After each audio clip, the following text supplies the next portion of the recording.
Namo Buddhaya. Salam sejahtera, penuh damai dan bahagia pemirsa Dharma TV dimanapun Anda berada pada malam hari ini. Tentunya hal yang sangat menyenangkan bisa bertemu kembali dalam acara yang telah kita tunggu-tunggu bersama, Manage Your Mind. Saya Santa Dewi, 1 jam ke depan akan membahas sebuah tema yang menarik sekali, karena kayaknya bertolak belakang dengan apa yang dikatakan oleh Sang Buddha, bahwa hidup adalah samsara. Benar nggak sih? Hidup bukan hanya penderitaan, tema kita. Nah, kita akan berdiskusi dengan narasumber kita yang luar biasa. Anda pasti sudah tahu, beliau adalah Yang Mulia Bhikkhu Dhammawicayo Mahathera. Namo Buddhaya, Bante. Namo Buddhaya. Semoga kebijaksanaan menjadi milik kita semua, menyinari ke dalam batin dan pikiran, sehingga kita lebih damai dan lebih bahagia. Ya, Bante. Sekarang ini banyak orang yang merasa menderita. Dan banyak juga yang ingin menghapus penderitaannya. Sebenarnya apa arti penderitaan itu sendiri? Kalau diperhatikan, manusia ini karena dia tidak begitu pandai mengatur cara berpikirnya, sesungguhnya itu bukan penderitaan, tetapi menjadikan sesuatu menjadi penderitaan karena pola pikir yang salah. Maka dari itu Sang Buddha itu satu-satunya manusia yang ada berani untuk merombak. Karena dia telah menemukan teknik untuk mencapai yang namanya bebasnya penderitaan. Apa yang dia ketahui ini ternyata sudah dibabarkan, diberikan tekniknya kepada mereka-mereka yang menjalankan. Banyak yang mereka itu juga bisa terbebaskan dari penderitaan, termasuk pada para pemirsa Dhamma TV. Karena mereka dengarkan ceramah ini adem ayem. Itu dari pada saat itu dia juga bebas dari penderitaan. Itulah yang namanya TV yang bisa memberikan salah satu teknik yang langsung tidak perlu minum obat penenang, langsung dia damai dan bahagia. Itu luar biasa. Itu merupakan pemberian teknik yang luar biasa, obat yang manjur direct pada semua masyarakat. Tidak pandang bulu di agama apa. Karena itu mindset, pola berpikir, tidak ada agama di situ. Tidak ada teori, tidak ada filsafat apapun juga, cuma menata cara berpikir kita masing-masing pes dengan betul, kita bebas dari penderitaan. Itu aja, simple. Ya, tapi simple itu akan kita bikin panjang, Bante. 1 jam ya, Bante, jangan simpel-simpel. Terkadang banyak juga orang yang telah melakukan ritual, Bante, menurut kepercayaannya, ya kan, tetapi tidak merubah kehidupan dan penderitaannya. Ini udah ritual mau macam-macam ini, Bante. Mungkin ada anak yang cacat, Bante. Katanya dia pergi ke dukun sana, kan dia menderita, Bante, anaknya cacat, Bante. Kalau kamu harus melakukan ritual ini, potong ayam hitam, seperti itu, Bante. Ya, memang manusia itu kan suka dibujuk-bujukin begitu. Tetapi kita para bhikkhu ini harus melihat, mereka ada pasien datang, Bante, anak saya begini-begini, kelihatan cacat, ya kita bicara apa, terus terang aja. Ini kalau memang sudah alami dari lahirnya seperti ini, memang tidak bisa dirubah. Sudah dari sononya, pabriknya begitu, karmanya sudah begitu. Bagaimana dirubah dengan upacara ini, upacara itu impossible. Jadi kita harus bisa menerima apa adanya. Supaya kita tidak menjadi orang yang membohongin orang. Harus upacara ini, upacara itu, keluar duit, kita dapat duit. Itu kan ada memang orang-orang yang suka berbisnis dengan cara begitu, seolah-olah dia mampu merubah. Kenyataannya tetap saja. Maka dari itu kita sebagai manusia yang jujur, open bar apa adanya. Ya kalau sudah begini memang harusnya diterima apa adanya lah. Kalau sudah cacat dari lahir seperti itu, tidak ada satu kekuatan yang mampu bisa merubah semuanya. Itu aja. Iya, Bante. Ada yang misalnya sakit polio sampai 30 kali datang ke dukun dengan harapan bahwa anaknya sembuh. Padahal kan sudah nggak mungkin gitu. Ya, kalau memang sudah penyakit polio itu kan sudah jelas itu kan penyakit alami itu ya. Iya, sudah cacat. Kecuali kalau dia sakitnya ini agak aneh. Pincang-pincang tapi kalau dilihat tidak pincang. Ya, misalkan gitu ya. Nah, dia pincangnya kemungkinan karena dia kemasukan makhluk yang lain ini, yang makhluknya ini pincang, jadi dia pincang. Tapi seharusnya dia bisa jalan biasa. Tetapi kalau memang dia kemasukan ini, nah itu baru upacara bagus. Yang masuk itu disingkirkan, dipinggirkan, otomatis dia langsung normal. Tetapi kalau dia sudah polio sendiri, memang harus begitu. Siapa yang bisa merubah? Tidak ada lah kekuatan upacara apapun juga, percaya sama agama apapun juga bisa merubah dia bebas dari polio. Itu tidak mungkin. Kalau memang sudah dia begitu apa adanya, ya sudah, terimalah. Ya. Memang hukum harus begitu adanya. Tinggal mengoptimalkan, mungkin dia punya kelebihan misalnya Ya, Bante. itulah, jadi kita hanya mengarahkan kelebihan daripada anak itu ditingkatkan supaya dia ada sesuatu yang bisa dibanggakan lah dari anak itu sendiri, ya toh? Ya. Juga anak-anak yang terlahir buta, Bante, banyak yang kita dengar juga cerita-cerita dari mereka. Akhirnya mereka jadi tukang pijet atau bermain musik malah. Sesungguhnya kalau mereka tuh orang-orang ini sejak lahir dia buta, ini kalau mereka bisa dibimbing, orang buta-buta ini diajar meditasi, wah nanti dia punya cara berpikirnya, perkembangan batinnya itu luar biasa. Karena mereka kan sudah ada, biasanya manusia itu terganggu dengan apa yang dilihat, Betul, apa yang didengarkan. Sekarang dia hanya bisa mendengarkan satu poin. Ini diarahkan pola pikir supaya dia mampu mendapatkan yang dikatakan hening, tenang, damai itu gimana. Kalau dia sudah mencapai situ, di situ nanti kita bisa mengelola untuk mengembangkan sesuatu kemampuan yang berbeda. Jadi memang kalau kita bisa mengadakan ini, kita bisa mendapatkan sesuatu ESP, Extra Sensory Perception. Dari tiap-tiap orang punya bakat yang berbeda-beda, kemampuannya bisa dikembangkan. Jadi ada institut atau tempat yang khusus mengarahkan ke sana. Wah, nanti di malam akan menjadi orang paranormal yang hebat-hebat karena Punya kepekaan sensor. kepekaan sensitivitasnya yang berbeda-beda tiap-tiap orang. Tetapi ya ini kita terus terang aja, satu membutuhkan tempat, kedua membutuhkan biaya. Jadi kita bisa membina ke sana. Jadi otomatis ini kalau sudah bisa dibentuk seperti ini di negara-negara yang berkembang itu, pemerintah juga mendukung itu. Ya. Mengumpulkan orang yang pintar, diarahkan batinnya supaya berkembang. Ya. Jadi inilah seharusnya pemerintah sekarang ini tidak optimal kerjanya karena dia tidak tahu harus bagaimana. Kita ini yang tahu begini, kita bisa ngomong tapi tidak ada pendukung sama sekali. Jadi dengan demikian ya fasilitasnya tidak mendukung. Jadi kalau ada didukung semua pihak, ini berkembang, sana berkembang, semuanya berkembang, ini akan menjadi satu perkembangan yang luar biasa. Ya, Bante, apakah hidup adalah penderitaan, Bante? Kalau melihat seperti ini tadi, ternyata. Kalau kita lihat, Sang Buddha katakan penderitaan itu munculnya karena keinginan dari tiap-tiap individu. Samsara sama penderitaan bedanya apa, Bante? Ya, samsara itu kan istilahnya lahir dan mati berulang-ulang loh. Siapapun yang lahir dan mati berulang-ulang akan mengalami kondisi yang sama karena konsep berpikirnya yang salah itu yang membuat mereka menderita. Jadi dengan demikian siapapun juga yang lahir dan mati, cara berpikir, manajemen cara berpikir selalu salah, dia menderita terus.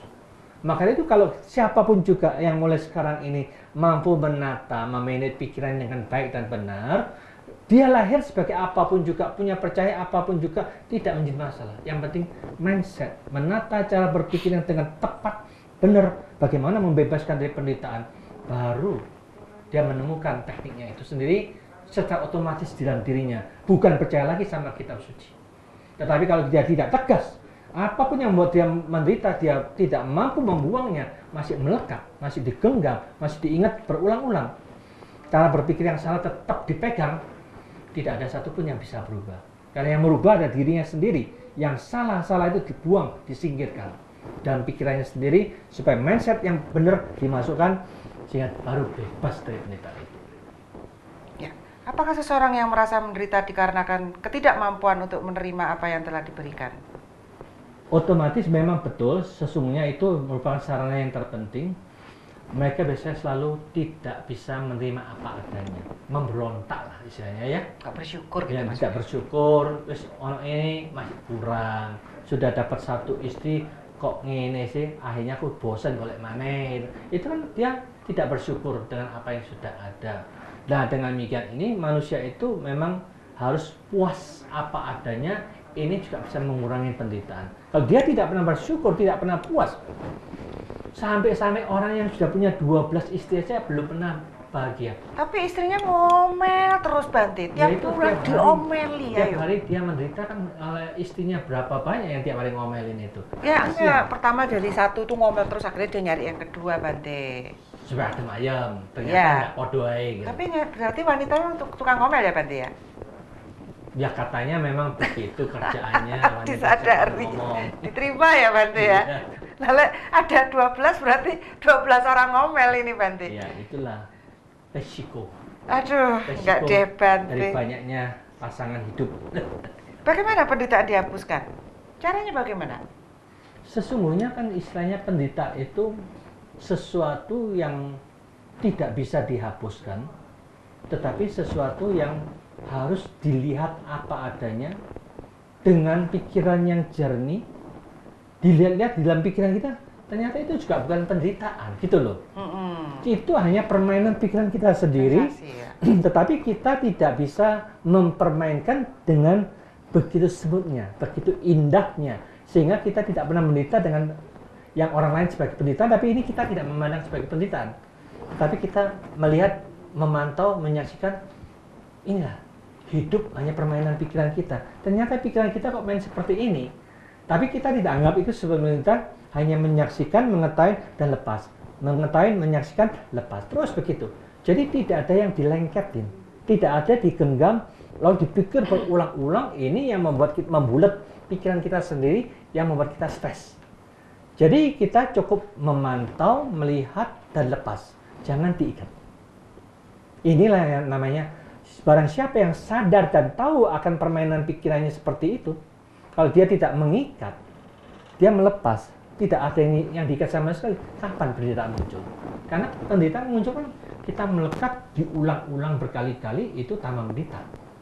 Tetapi kalau hanya memantau, melepas, lepas, tidak ada satupun yang diikat, tidak ada yang kita membuat kita tertekan, kan tidak ada yang diikat lagi. Berarti kesadaran ini membuat orang tidak pernah yang namanya, nggak ada kamusnya patah hati dong Bante. Jangan dijawab dulu.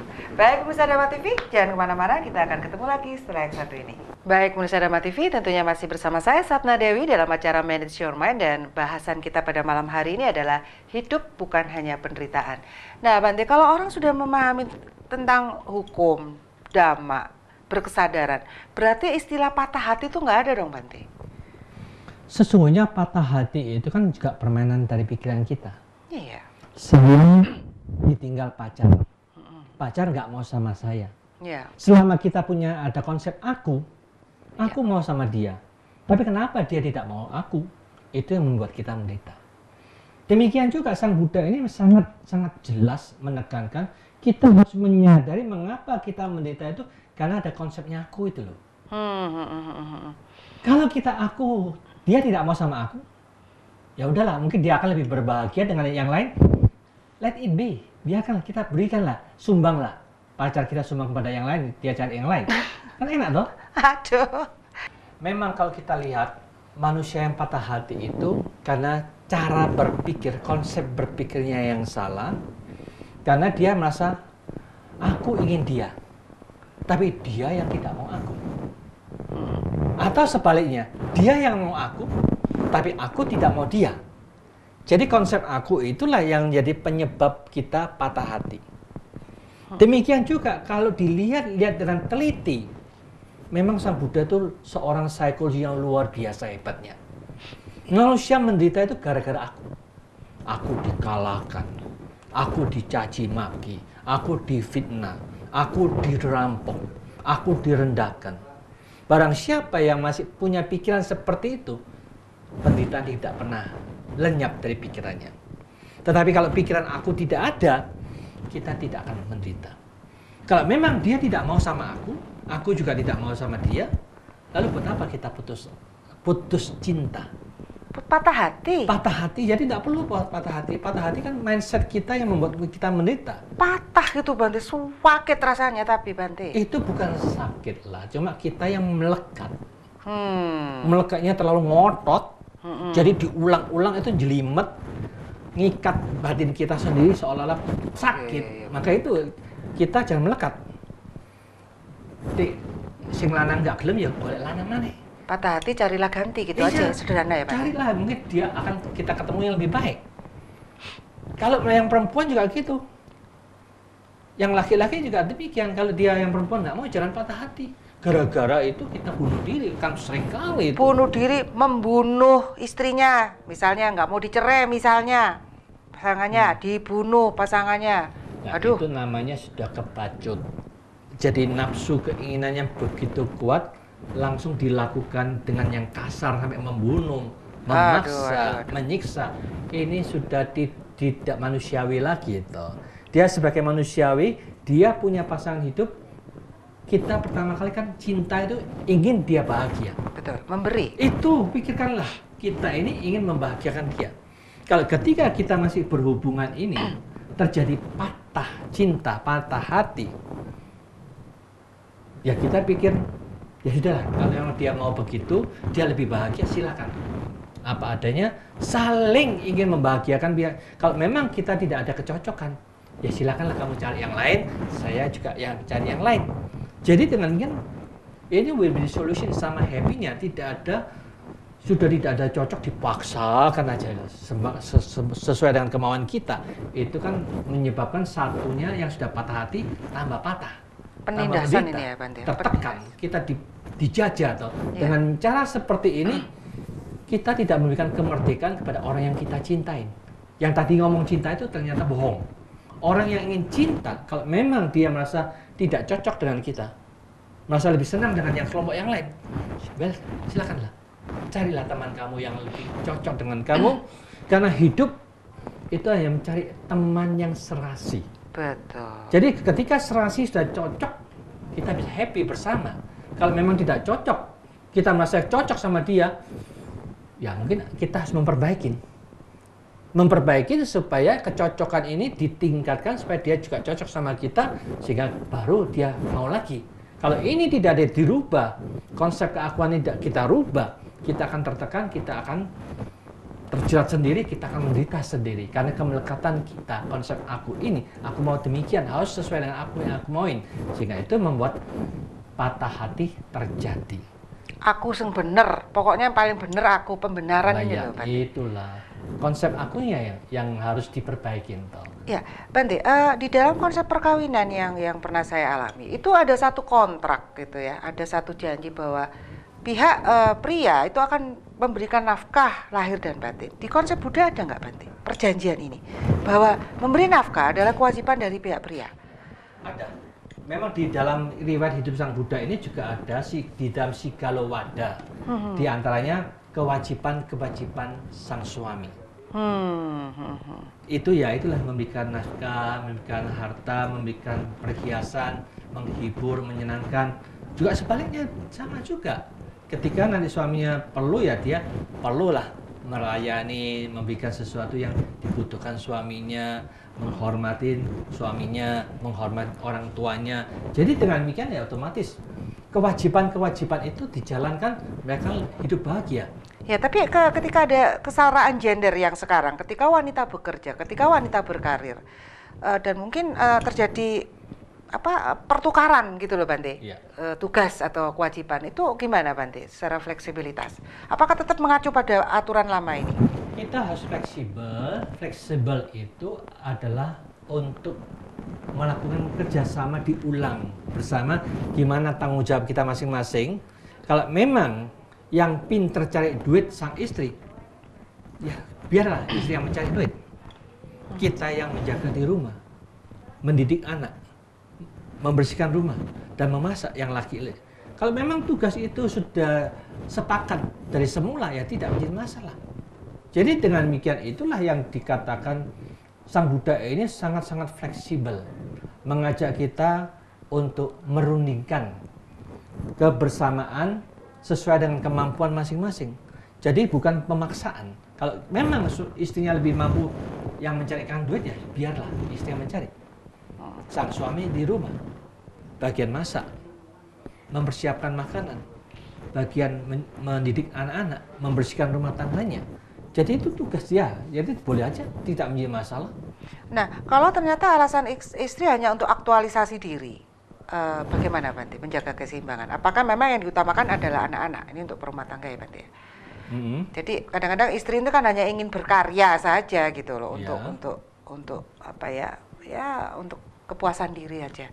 Gimana Bante keseimbangannya? Apa yang utama harus anak dulu, baru istri nanti bisa lepas? Ya, sesungguhnya ya mereka masing-masing itu harus berani introspeksi ke dalam diri kita sendiri. Karena anak itu sangat penting, sangat membutuhkan orang tua. Kalau dia selalu didampingan orang tua, ada kesalahan sedikit pun langsung bisa diberikan nasihat, diberikan pandangan. Tetapi kalau orang tua sama sekali tidak ada, lalu anak mau menggantungkan siapa, nasihat kepada siapa? Itu yang penting juga perlu dipikirkan lah. Jadi resiko dari mempunyai anak harus bisa dipertanggungjawabkan oleh mereka berdua, itu ya? Ya, itulah jadi tanggung jawab mereka harus dipertimbangkan baik-baik. Ya, apakah seseorang yang merasa menderita dikarenakan ketidakmampuan untuk menerima apa yang telah diberikan, bisakah penderitaan itu dihapuskan? Caranya bagaimana? Tekniknya Bante yang kita mau teknik bagaimana? Jangan dijawab dulu Bante. Baik pemirsa Dhamma TV, bagi Anda yang menderita ada teknik untuk bisa menghapus penderitaan. Bagaimana? Jangan kemana-mana. Setelah yang satu ini kita ketemu lagi.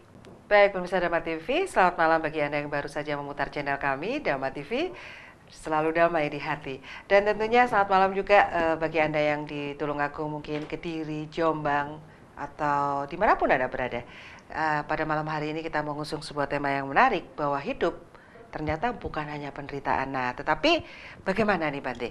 Caranya, tekniknya untuk bisa menghapus penderitaan ini Bante? Sekarang begini, penderitaan itu sesungguhnya juga merupakan kesalahan kita pribadi masing-masing. Mengapa ini kita menderita? Karena pikiran inilah yang menentukan kita menderita atau tidak.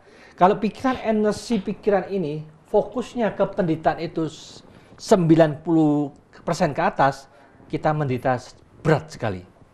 Maka dari itu ketika kita sudah memahami seperti ini, Sang Buddha kasih penjelasan pada kita. Apapun yang di luar diri kita, jangan kasih 98% keluar itu. Yang di luar itu nilainya kecil. Jadi yang di luar diri kita itu, apakah itu anak, bojo kene, harta lah, pekerjaan, itu sesungguhnya cuma 1% nilainya. Kalau perhatian, energi pikiran kita keluar itu hanya cuma 1%, berusaha sebaik mungkin yang kita kerjakan, tetapi yang diutamakan, kesadaran di dalam ini 99%. Kalau 99% lebih kuat di sini, kita tidak akan terhanyut oleh penderitaan itu. Tetapi sebaliknya, kalau kita ini dilihat penderitaan itu yang muncul karena masalah bojo kita, anak kita, pekerjaan, utang piutang, ini kita itu penting dan sangat penting fokus ke sana. Ini sumber penderitaan kita yang tidak kita sadarin, manajemen cara berpikir yang salah, membuat kita tambah menderita. Kalau kita dibalik, yang di luar itu kecil, hanya 1%, nilainya 1%. Batin dan pikiran kita bersama ini 99%. Alangkah baiknya orang yang bijaksana menjaga batin dan pikiran supaya kita tidak dikotorin, tidak kena bau busuk oleh problem apapun juga, supaya kita tidak pernah menderita. Jadi dengan cara seperti ini, mindsetnya dibalik saja, kita sudah bisa bahagia. Kalau kita tetap mindset yang salah, selamanya tidak akan ada perubahan, kita tidak pernah bisa lebih bahagia. Jadi kebahagiaan atau tidak bahagia itu juga tergantung manajemen of mind tiap-tiap individu. Bagaimana dia mengatur, menata cara berpikir supaya tidak kecemplung oleh penderitaan. Dia mampu mengangkat batinnya selalu terbebaskan dari penderitaan. Kalau kita pikiran ini selalu masuk dalam penderitaan, kita terhanyut oleh penderitaan. Ya. Tetapi kalau kita mampu mengangkat, sadar dan tahu ada seperti itu. Yang orang lain mengatakan tersinggunglah, tidak enaklah, kecewalah, marahlah, tidak senang, itu ada. Tapi kita biarin, muncul lenyap, biarin aja. Jadi dengan demikian kita tidak kecemplung, membiarkan aja apa yang muncul yang negatif itu tidak diikutin. Ya. Jadi kita tidak pernah menderita dan tidak pernah membuat penderitaan bagi makhluk yang lain juga. Tetapi kalau emosi, marah, tidak senang muncul, langsung kita ngomong, orang lain juga ikut menderita. Maka dari itu kalau orang yang sudah pandai dalam mengatur cara berpikir, memanage cara berpikir, dia membebaskan dari penderitaan, akan menyebabkan orang lain juga terbebaskan dari penderitaan. Ya, Bante, ada masalah sehari-hari yang mungkin dialami oleh pemirsa. Misalnya kita punya anak perempuan, remaja nih Bante ceritanya. Ternyata pulang malam nih Bante, sudah dikasih waktu jam 9 pulang, nggak pulang-pulang Bante, sampai malam. Nah itu kan namanya orang tua ya, kecamuknya, nanti ada apa-apa, nanti dibeginikan, itu kan penderitaan itu Bante. Penderitaan di jam berapa jam ini, kalau itu terjadi berulang-ulang, bagaimana sebenarnya melepaskan anak-anak kita yang remaja? Ya, memang serba sulit ya. Maka dari itu manusia ini harus punya manajemen di dalam rumah tangga terlebih dahulu. Kalau tiap hari kita sudah punya manajemen dengan baik, anak-anak kita ini juga tahu harus bagaimana dalam kehidupan. Dia tidak akan menyeleweng dari apa yang kita bayangkan. Maka dari itu kalau semuanya sudah punya tekad bersama tiap pagi dan malam itu bersama-sama berdoa dengan cara yang sama, dengan motivasi yang sama, bukan berdasarkan kitab suci, tetapi berdasarkan kenyataan di dalam hidup kita yang membuat kita menderita itu apa, ternyata jangan masukkan apapun yang negatif dari luar untuk mengotori batin dan pikiran kita melalui keenam indah kita. Kita stop semuanya, jangan sampai masuk. Kita berdoa begitu. Apapun pikiran-pikiran negatif yang muncul, jangan sampai diucapkan, jangan sampai dilakukan. Jadi kalau kita mau mabuk-mabukan, mau seksual, itu kan negatif. Jangan dilakukan. Nah, apapun yang negatif itu jangan dilakukan. Jadi ketika kita punya konsep yang sama, tetapi kalau itu memang positif, siapa tahu mungkin anak kita itu begitu rajinnya, begitu kreatifnya, semuanya itu aktif di dalam sekolahan menambah ilmu lagi. Nah, dengan demikian kan kita harus mendukung. Wah, ini positif. Ini berguna, ini baik untuk menambah ilmu mereka. Kalau itu positif ya, mereka akan memasukkan program yang positif, diperbanyak terus. Nah, apapun yang positif yang muncul dalam pikiran kita ini, ayolah kita ucapkan, ayolah kita lakukan demi kebahagiaan semua pihak. Jadi dengan demikian ini, kalau setiap hari pagi dan malam sudah berdoa seperti ini, masing-masing juga mampu mengendalikan pikiran, selalu berpikiran positif, menenangkan gejolak pikiran, membersihkan batin setiap saat. 3 poin ini yang diucapkan, ini kita sudah tidak perlu ragu lagi sama anak kita. Karena kita sudah kasih petunjuk hidup itu harus begini. Tetapi kalau dia melanggar semuanya itu, ya udah, mau diapain lagi? Ya. Namanya anak dablek, orang memang dablek, mungkin kita orang tua juga termasuk orang tua yang dablek juga, sehingga ketularan anaknya. Jadi mungkin anak perlu untuk mendapat pengalaman dalam hidup. Itu untuk bisa. jadi dengan demikian ya kita jangan menyalahkan anak kita, tetapi apakah ini juga termasuk dulu saya model seperti itu? Genetik berarti kan? Ya, genetiknya kita. Jadi jangan nyalahkan anak kita. Ya sudah, memang demikian. Ada kesalahan-kesalahan apa yang menyebabkan kita melakukan seperti itu? Kesalahan ini kita sekarang yang sudah sadar dirubah memberikan anak-anak supaya anak-anak itu bisa mengikuti cara yang terbaik, yang terbenar, program yang baik dan benar dimasukkan terus-menerus kepada anak kita. Jadi dengan demikian itu akan bisa membuat kita tidak menderita dengan problem apapun juga. Karena kita sudah memahami hidup tergantung diri kita. Pola pikir kita bagaimana. Apapun yang terjadi di luar, kalau sudah terjadi kita tidak bisa apa-apa juga. Maka itu kita sebagai orang tua harus bijaksana, tiap-tiap orang punya karmanya. Ditentukan oleh karmanya, berbuah karena karmanya. Mereka menanggung risiko dari karmanya sendiri. Barang siapa yang berbuat baik, dia akan berbahagia. Barang siapa berbuat negatif, dia akan menderita sendiri. Apapun yang terjadi sesuai dengan hukumnya masing-masing. Jadi kita menjaga keseimbangan dengan cara begitu, tetapi yang penting, sudahkah kita mengisi program kepada anak-anak? Juga hanya jangan menuntut saja, menuntut, mau gini, nggak boleh gini. Tapi tidak pernah mengarahkan, tidak pernah mendidik to the point yang poin-poin yang penting. Cara berdoa yang gimana, tidak ada yang tahu.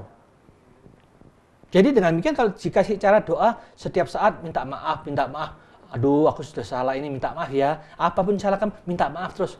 Akhirnya lama-lama dia, doa cuma gini toh, nggak apa-apa kalau berbuat salah nanti malam minta maaf sudah bersih. Nah, salah dari orang tua yang ngajarin toh, kalau cara begitu. Ya, landasannya memang harus kuat sebab akibat ya Bante. Ya, itu. Mengajak anak-anak bertanggung jawab.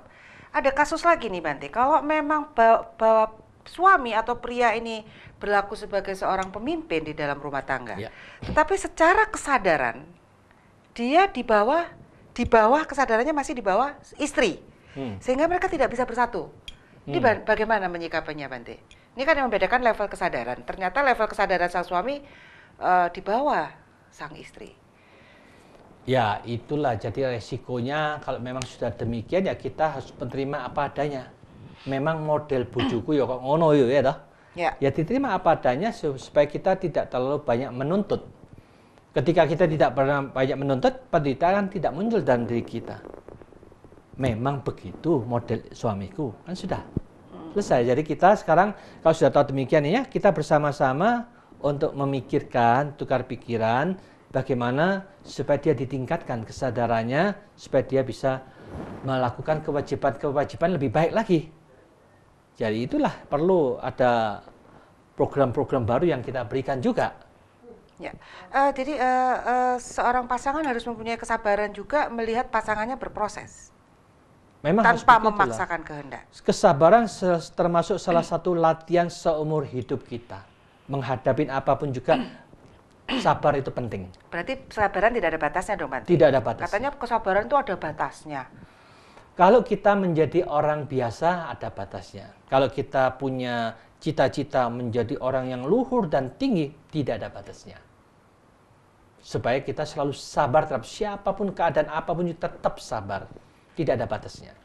Karena kita cita-cita yang mencapai yang tertinggi. Kalau kita mau mencapai yang ya omongannya beginilah, batasnya segitu aja. Tetapi kalau yang tertinggi kan tidak ada batasnya. Ya, itu aja. Tergantung kita punya cita-cita yang rendah atau yang tinggi. Ya. Apakah dengan melepas apa yang kita miliki dapat melepas penderitaan kita? Ya, itulah kan istilahnya melepas itu apa yang kita miliki kan berarti tidak melekat terhadap aku punya. Kalau kita bisa memberikan sesuatu yang tidak kita ikat, bukan milikku, bukan kepunyaanku, sering melepas, ini juga bermanfaat. Karena bermanfaatnya itu seperti kalau kita melekat. Itu kuat memikirkan, waduh hartaku sekian banyak, tanahku sekian luas. Itu yang dipikirkan, dia tidak mau memberikan. Melekat ini membuat dia tertekan juga. Membuat dia juga sulit tidur. Ada umat kita juga seperti itu. Ketika dia mampu memberikan dana 8.650 di Jakarta, tanahnya dia sendiri, yang waktu itu mahal, dia danakan. Katanya semenjak malam itu tidurnya enak. Karena melepas. Demikian juga melepas dendam, benci, musuh sama ini, sama itu. Dilepas, dimaafkan semuanya. Ini juga pemberian yang luar biasa. Kalau dia mampu melepasnya. Mampu memberikan maaf kepada siapapun juga. Bante, filosofi dari dua tangan kita ini loh Bante, cuman dua, kok banyak banget yang bakalan digenggam, yang kita genggam. Nah, itu filosofinya apa Bante? Nanti jangan dijawab dulu Bante. Baik, pemirsa Dharma TV, jangan kemana-mana, kita akan ketemu setelah satu ini. Baik, pemirsa Dharma TV, sampai kita di segmen terakhir dari acara Manage Your Mind, masih bersama saya Satna Dewi dan tentunya Biku Dhamma Wicayo Mahatera. Ya, ini tadi ceritanya Bante tentang seseorang yang mendamnakan tanahnya ya Bante. Ya. Kemudian ternyata begitu dia lepas itu dia merasa menjadi lebih bebas.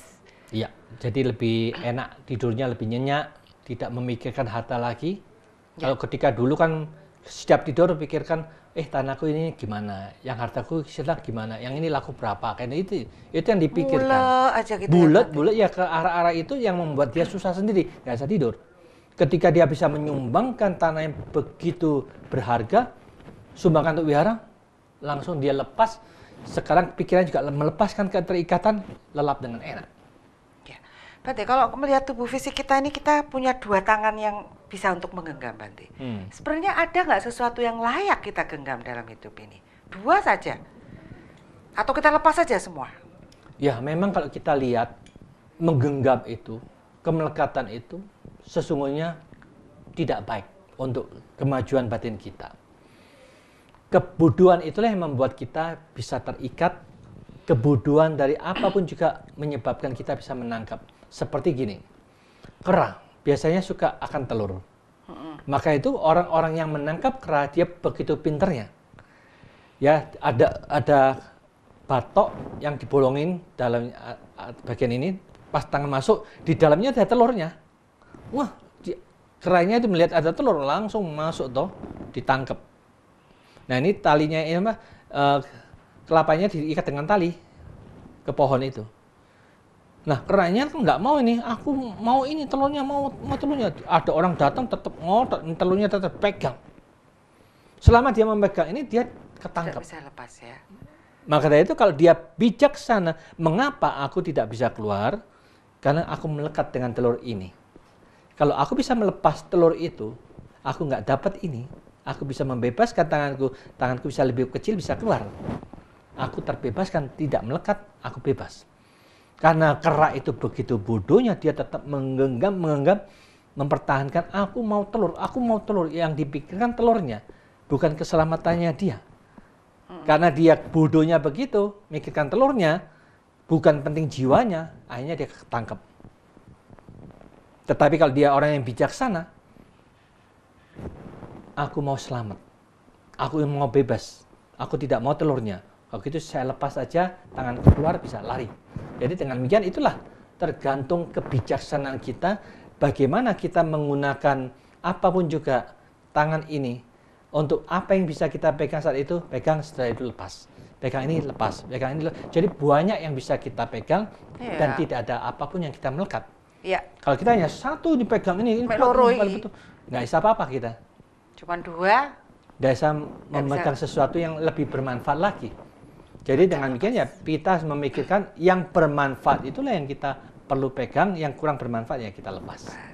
Gitu aja ya, santai ya. Simple aja lah. Simple, gampang bicaranya Bante. Ngakon ini, jika kita terlahir kembali, apakah itu merupakan suatu penderitaan Bante? Bante sendiri ingin ke Nibbana atau masih lahir kembali kayaknya? Iya Bante. Ya, manusia ini memang kalau bisa setiap orang ingin bebas dari semua penderitaan.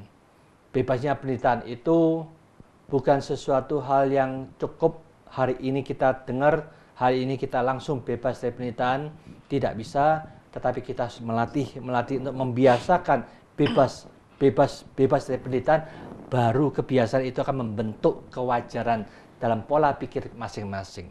Jadi dengan demikian ini ya tiap-tiap orang akan punya mindset yang berbeda-beda sesuai dengan sampai di mana dia mampunya membebaskan, membersihkan dari semua penderitaan itu.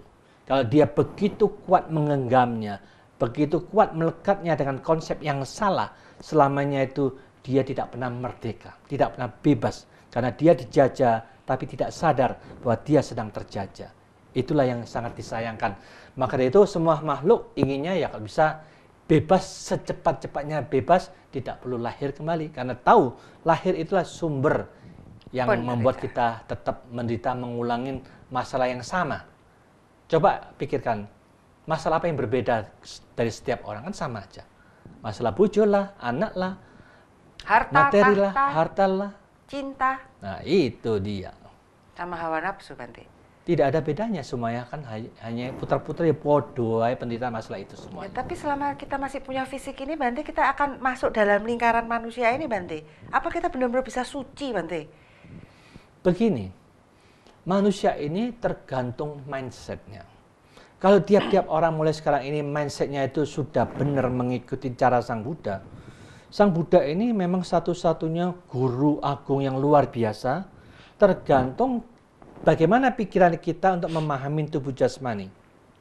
Kalau pikiran kita memahami tubuh jasmani ini, melihat sifat kewajarannya, dia selalu berubah tidak tetap. Perubahan dan ketidaktetapan, tidak menentuan ini yang membuat kita menderita sakit dan tidak enak badan. Tetapi dari semuanya penderitaan, perubahan, ternyata kita bukan pemilik tubuh ini. Tubuh ini bukan milik kita. Dia berproses apa adanya sesuai dengan kewajaran. Maka itu ini yang dikatakan oleh Sang Buddha anatta. Tidak ada intinya di dalam diri kita.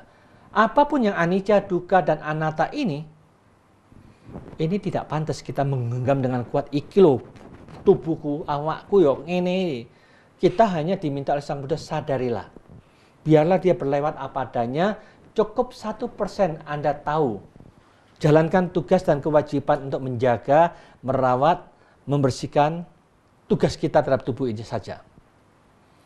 Tetapi dia berproses apa adanya, biarkanlah dia berproses apa adanya. Kita tidak bisa menguasai. Berarti penderitaan kita berkurang sangat besar. 99% sadar, akan sepenuhnya sadar. Itu aja. Jadi dengan demikian, perasaan juga demikian. Perasaan itu tetap tidak menentu, ini membuat menderita juga. Ini kosong, hanya muncul lenyap, muncul lenyap, muncul lenyap. Begitulah, kita harus berani untuk melihat ke dalam. Memori kita, ingatan kita. Ingatan kita, inilah ingatan ini yang mengatakan, aku agama Buddha. Situ agama Islam, yang sana Kristen, yang situ Hindu. Ingatan kita dipermainkan oleh ingatan. Ya, tapi ingatan yang model apa itu? Nggak ada yang tahu bentuknya seperti apa. Ya. Membuat apa kita, karena ingatan ini membuat kita menderita. Lalu kalau kita dihina agama kita, kita marah, kita benci, kita merusak, kita merampok, kita pukul. Itu salah besar. Jadi kita harus memahami ingatan ini juga bukan milik kita kok. Kitab suci juga bukan milik kita. Tipitaka bukan miliknya umat Buddha. Al-Quran juga bukan miliknya Islam. Jadi itu hanya sebutan saja. Kita memahami ini, jadi menata cara berpikir kita, pola berpikir itu memahami inilah yang menyebabkan kita perang. Ya. Kalau ngaku ini agamaku dihina, aku dicaci maki, direndahkan. Aku ini ternyata. Aku dikalahkan. Itu loh. Jadi bagaimana kita bersama memikirkan jangan terjadi peperangan. Cara berpikir untuk bisa membuat damai dan bahagia dunia ini. Konsep aku itu hilangkan, dilenyapkan. Ya. KTP juga dilenyapkan, tidak ada agama di situ. Supaya persatuan Indonesia, kita bangsa Indonesia memikirkan bagaimana masyarakat bisa damai, bahagia dan sejahtera. Itu cukup. Bukan agama yang mereka tentukan, ya toh? Ya, jadi agama diganti ideologi Pancasila gitu ya, Bante ya? Lebih baik begitu. Ya, iya. Pancasila gitu, nggak ada agama, ngapain dikotak-kotakan isme-isme akhirnya jadi perpecahan-perpecahan. Nanti Itulah. diadu domba sama kekuasaan tertentu. Mereka tidak pandai mengatur pemerintahan, itu kurang pandai mengatur rakyatnya. Kalau dia pandai bagaimana menyatukan, itu yang ditekankan, dipikirkan bareng-bareng supaya bisa bersatu padu. Kalau masyarakat bersatu padu memikirkan untuk kesejahteraan, kemakmuran, kebahagiaan semuanya akan terwujud. Kalau semuanya energinya hanya mikir agama, aja jadi fanatik. Benar. Perang di mana-mana. Betul agama. Saling berperang. Kita lupa sama Pancasila kita, Bante. Ya, ideologi universal kita ini. Sampai lupa. Sekarang sibuk ngurusin isme-ismenya sendiri kan, Bante? Ya, itu partainya sendiri, agamanya sendiri. Mereka lupa bahwa kita punya satu negara ini. Ideologi yang universal. Pikirkan rakyatnya lah yang lebih utama. Ya, baik Bante, waktunya. Kalau ngomong sama Bante, kayaknya seru selalu. Semangat 45. Bante, waktunya sudah tinggal 3 menit lagi. Monggo diberikan kesimpulan dari tema kita pada malam hari ini, Bante. Para pemirsa Dhamma TV yang berbahagia, kita sangat bahagia, kita sangat senang ketika kita memahami bagaimana kita menggunakan mata. Apapun yang kita lihat, dia muncul, lenyap, dan hilang. Jangan melekat dengan penglihatan itu. Cuma tahu, lepas. Demikian juga pendengaran kita. Apapun yang kita dengar itu hanya sekedar suara yang masuk dan hilang lagi dalam pikiran kita. Jangan kita lengketin, lepaslah dia apa adanya. Tetapi kalau itu positif, itu berguna, itu bermanfaat, masukkan dalam memori. Ini aku perlu simpan sebagai data yang sangat bagus untuk membentuk pola berpikir yang baik. Tetapi kalau itu tidak bagus, tidak berguna, tidak bermanfaat, dan kita tidak tahu sendiri, jangan mau dipaksa untuk percaya. Kita harus jilid dalam pikiran kita, dibersihkan dari konsep-konsep yang tidak membawa kebenaran dalam kebenaran itu sendiri.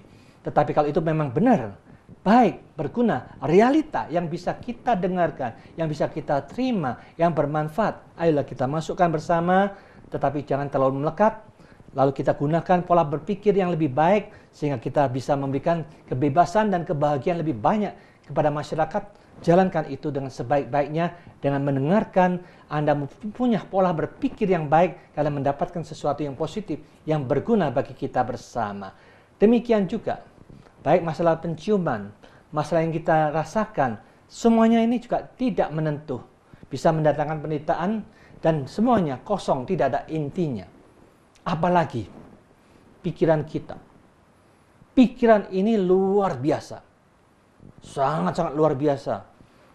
Menciptakan, mengayal, membentuk macam-macam. Kita sudah diisi oleh program macam-macam. Tetapi kalau isinya program macam-macam ini tidak membuat kita damai, di situ ada kesalahan dalam mindset kita sendiri. Maka mulai sekarang, marilah kita dengan sukacita memahami, menyadarin, memang begitulah bentuk-bentuk pikiran kita punya sifat selalu mencipta, membentuk, mengkayal macam-macam. Kita tahu sadar lepas, jangan diikat.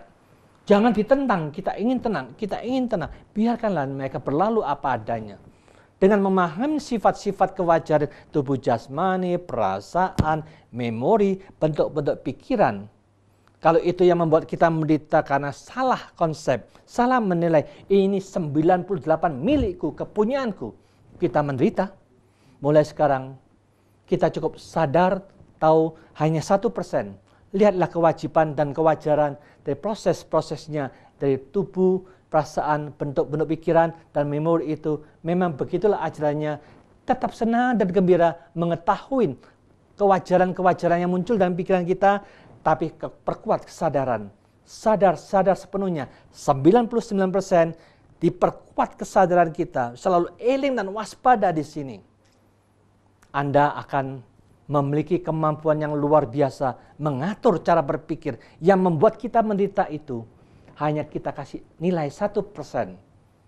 Yang tidak membuat kita menderita diperkuat. Konsentrasi kesadaran perhatian ke dalam batin kita cukup sadar sepenuh-penuhnya. Eling dan waspada di sini. Anda akan menjadi manusia yang tersadarkan. Siapapun yang tersadarkan, dia tidak mau menderita dalam hal apapun juga. Mampu mengatasi direct, dipotong semua penderitaan, dibuang. Disitulah Anda akan menjadi Superman yang mampu mengatur cara berpikir, bebasnya penderitaan, mencapai kebebasan.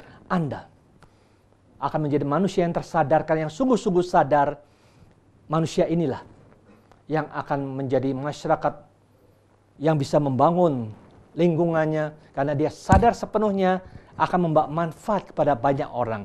Marilah kita membangun diri kita, membebaskan dari semua penderitaan, mencapai kebebasan, dan Anda sadar sepenuhnya, disitulah baru kebebasan, penderitaan sudah tidak ada lagi, karena Anda tahu tekniknya. Penderitaan adalah kesalahan cara berpikir, cara benar ini, sadar sepenuhnya, Anda baru bebas. Bebas dari semua penderitaan, karena masuk di dalam kesadaran yang tidak pernah ada penderitaan. Dengan demikian Anda tidak ada konflik, agitasi, perlawanan terhadap apapun juga. Yang ada hening, tenang, jernih, cemerlang. Itulah berlian yang sangat berharga akan kita dapatkan bersama. Semoga semua makhluk hidup berbahagia. Laksanakan dengan baik-baik sehingga kita akan lebih damai dan lebih bahagia. Ya, terima kasih Bante. Baik, pemirsa Dharma TV, kita harus mulai dari sekarang untuk bagaimana menata batin agar hidup lebih bahagia. Baik, jangan hanya mendengar, tapi lakukanlah, seperti kata Bante tadi. Baik, pemirsa Dharma TV, tentunya kata kunci kita adalah mind, it's not everything, but everything is from mind. So, manage your mind. Baik, saya Satna Dewi, peserta segenap kru Dharma TV, mengucapkan banyak terima kasih atas perhatian Anda, dan tentunya selamat malam. Sabe Sata Bawantu Sukitata. Semoga semua makhluk berbahagia.